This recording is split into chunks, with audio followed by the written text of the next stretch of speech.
Hey everybody, it's your Uncle Bear, and happy Tuesday to you. I am down here in Waco, Texas. Finally got out of the rain. Holy crap, it rained like a cow pissing on a flat rock coming down through Oklahoma early this morning.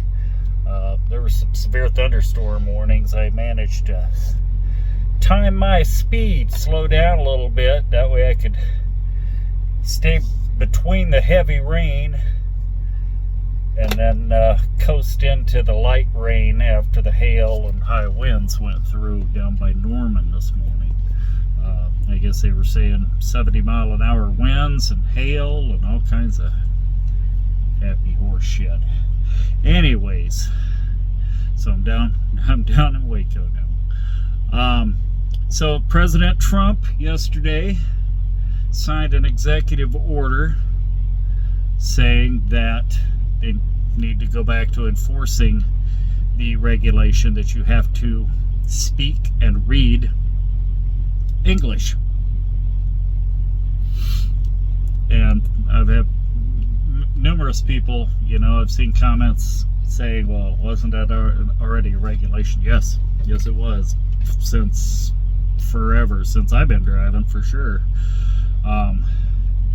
I don't know how many dispatchers have asked me, do you speak English? Well, not fluently. I'm okay with short words, but if you're going to, even long words, if they're like supercalifragilisticexpialidocious, but if you're going to start throwing shit like anti-disestablishmentarianism on me, well, then no. Anyways, enough on that bullshit. So yeah, anyway, they're going to start enforcing that, which is good. We need to get every time. We need to get the non-English speaking people out of the trucks, okay? You gotta, and, hell, I stood behind a guy the other day checking into a place in Iowa, and this guy was using the Google Translator, showing her the phone to, to check in, to pick up a load, and it's like, man, no. This isn't the way this works. It's not supposed to be this way. So, anyway, and they're supposed to be able to read, like, the electronic signs that tell you there's a crash up ahead. They can't read that shit. The flatbedder a couple years ago that out in Colorado went right past the escape ramp and got in a wreck and killed people. Yeah, he probably couldn't read that there was an escape ramp. So, yeah, that's one step to helping this industry get back on track. Next step is training.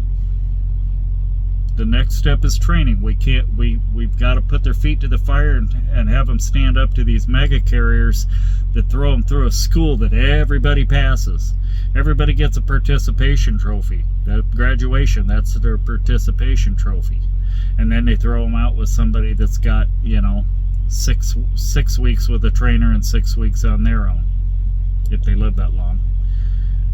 We've got to get the training back to where, just go, I always tell people, if you want to become a truck driver, don't go through one of their schools. Number one, they'll put a lien on you. You're bound there by for a certain amount of time. Otherwise, they'll put a lien on you for $8,000 for the school.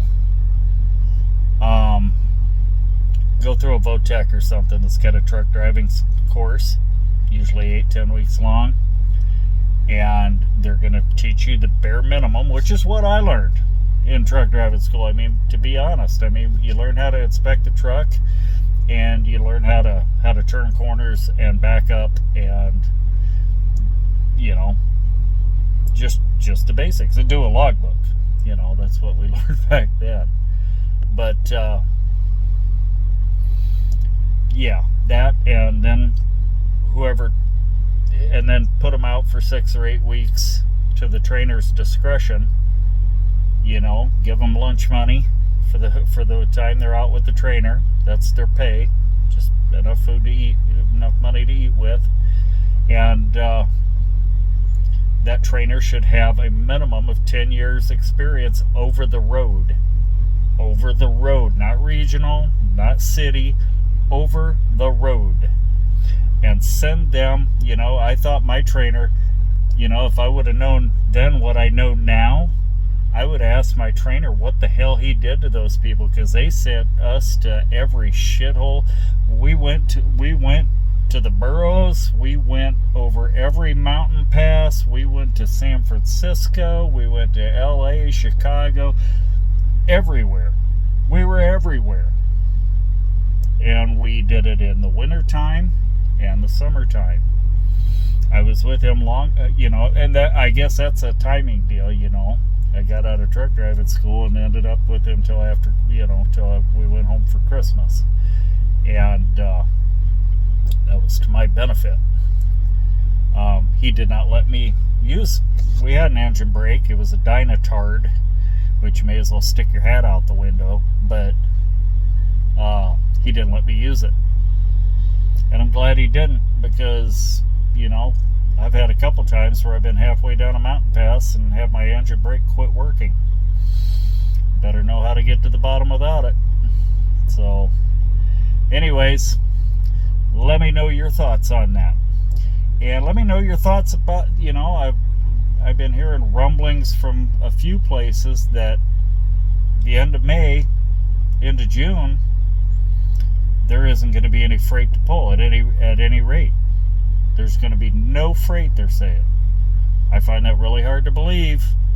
It's not going to be because of the tariffs, because they've already made deals with most of these countries. So I don't know why. I don't know why it will be, or if it will be. I want to hear your thoughts. What do you think? What's going to happen at the end of next month? Do we need to be worried? Send me your comments. Also, let me know what you think about OOIDA. I was a company driver for like 32 years before I bought a truck, and of course, everybody told me right off the bat, you need to go join OOIDA. I haven't really seen any benefit. It was actually, even this executive order that Trump signed, I credit United American Truckers United for that. I started seeing their stuff about 2 or 3 weeks ago, and it's already done. They made, like I said, headway, like boom.